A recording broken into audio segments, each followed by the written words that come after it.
Today, we're going to be looking at what happened last month in the real estate market in Lethbridge. I'll be breaking it down and letting you know what that means for you if you're looking to buy or to sell. And finally, I'm going to be talking about a brand new mortgage product that Canada has never seen before. My name's Murray Wall. I'm going to be talking about all that and more. I do these updates every single month, so make sure you're subscribed and let's just jump into it.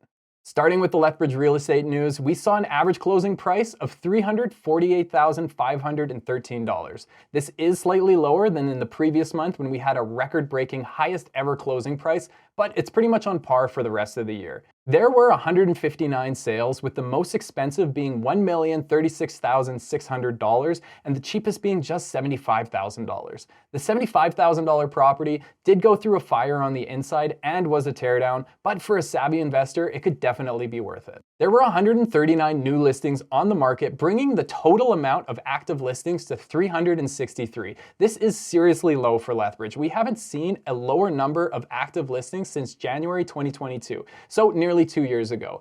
Before that, the last time Lethbridge saw this low amount of listings was the summer of 2007, and nothing bad happened around that time, right? Right? But seriously, I'm not saying that we're heading into a recession, but if we look at the Lethbridge housing market during the Great Recession, we do not see homes drop in price. They pretty much held steady. The same cannot be said for Calgary. Of course, past performance is not indicative of future results, but also I've heard that history repeats itself, so take that as you will. Our months of inventory is basically the same as last month at 2.28 months of inventory. That means if no new properties were put onto the market, we would run out of properties in just over 2 months at the current rate of sales. Of course, that would never happen in Lethbridge. As a buyer, you do need to be aware of this because 2 months of inventory is historically very low for Lethbridge. If you were thinking of selling, there is no better time than now.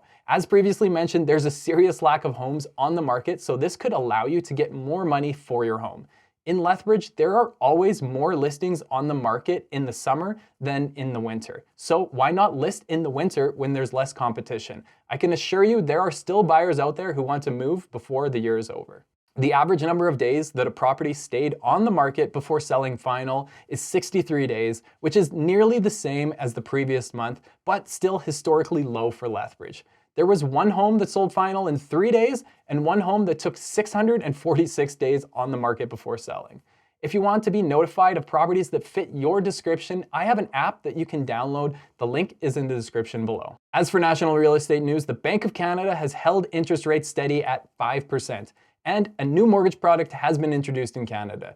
EQ Bank has announced that in partnership with a third-party lender, it is introducing a new 40-year amortization mortgage product.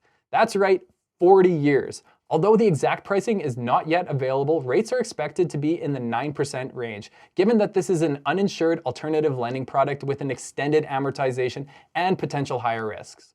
I did a quick calculation and it looks like on a $200,000 home, if you put the minimum 5% down payment, you'd be paying over $500,000 in interest alone, and your mortgage will be paid off by 2063. All in all, real estate here in Lethbridge is business as usual. It's still a pretty tight market, so make sure that you are working with someone that you trust. If you don't have that person, I'm happy to help. If you made it all the way to the end of the video, consider giving it a like. It helps me a lot. Thanks for watching, and I'll see you in the next one.